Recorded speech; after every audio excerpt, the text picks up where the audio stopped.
It was the spring of 2016 when God gave us a dream to plant a life-giving church in Bay City, Michigan. And it was a cold February day, February 1st actually, that we moved into our house that we are in right now. We had some friends over, family, helping us move in. In fact, many of those friends who were with us were a part of our launch team.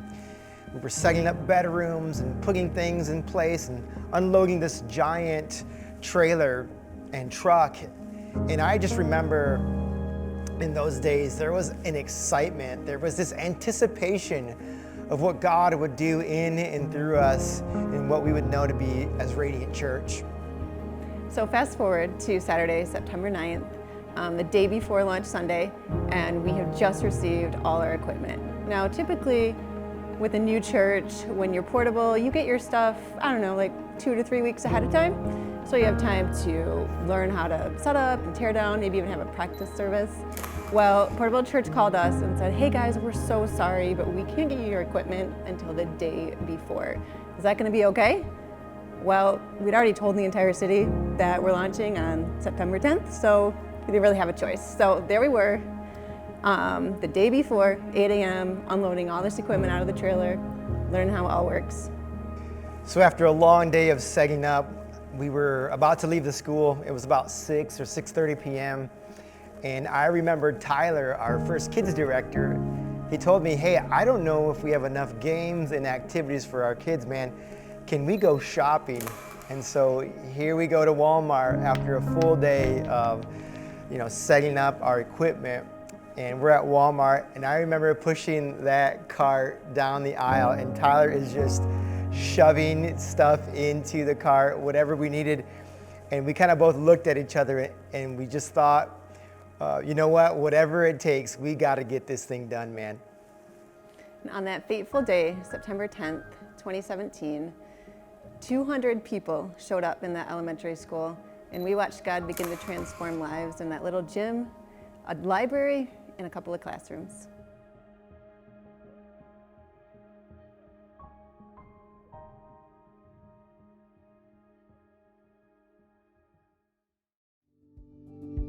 When I think of the impact of Radiant Church, my mind and my heart really turns to Baptism Sundays.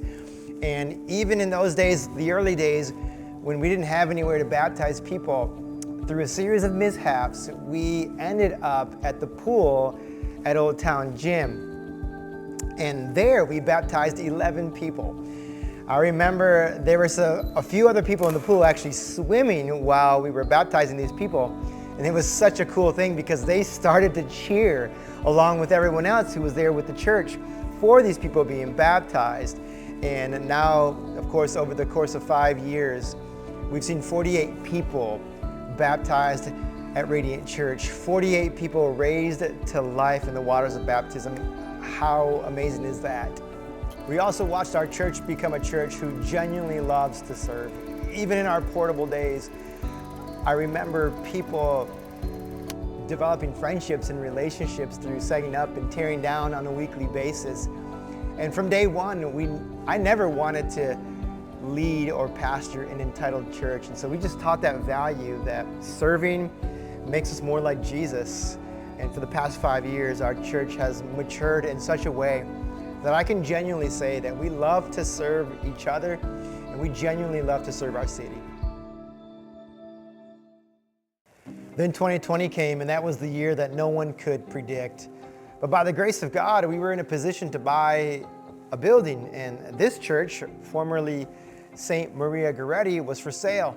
Now, through a series of negotiations, we were able to purchase this building. We came to the church, announced the big news, and I told them that we needed to raise more money so that we could renovate it. Well, again, it was a miracle because by the grace of God, in 1 week, we brought in $86,000. And there was so much excitement for what God was going to do. But the following Wednesday of that week, the whole world shut down. And it was a bit like a nightmare, to be honest with you. I didn't know what was going to happen.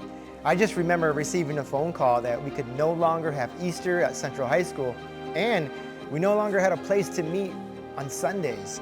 So the very next week, we set up this makeshift studio in Marcus's spare bedroom. And that became our studio for about 3 months or so. And we went online for the very first time. Soon enough, June came and we were able to actually get back in the elementary school to meet. And we finally started to see the light at the end of the tunnel. The one thing I love about this building is that there is some serious sweat equity invested into this place. That summer of 2020, we worked around the clock to get things ready.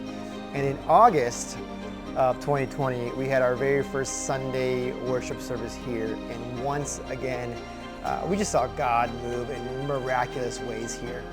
As we step into this next season as a church, I see continual growth.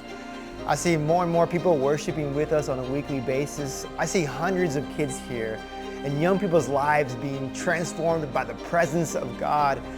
I see more and more people surrendering their lives over to the Lordship of Jesus Christ.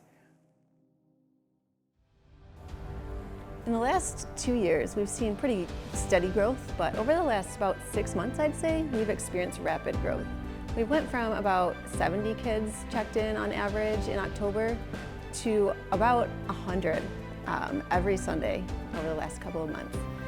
We are just officially maxed out on our kids space. For total attendance, we've seen around an average of 450 to 500 every Sunday. And I can't believe we're saying this, but we're experiencing overcrowding. You know, for so long, Bay City has been known for the most bars per capita. It's been known as a place of drug use, drunkenness, but that's not the end of our story. God's not done writing this story in our region. In fact, I believe that our city is primed for revival, and my prayer is that Radiant Church would be the tipping point for a move of God in our region. God wants us to make plans for growth. He wants us to prepare for what He will do for future generations.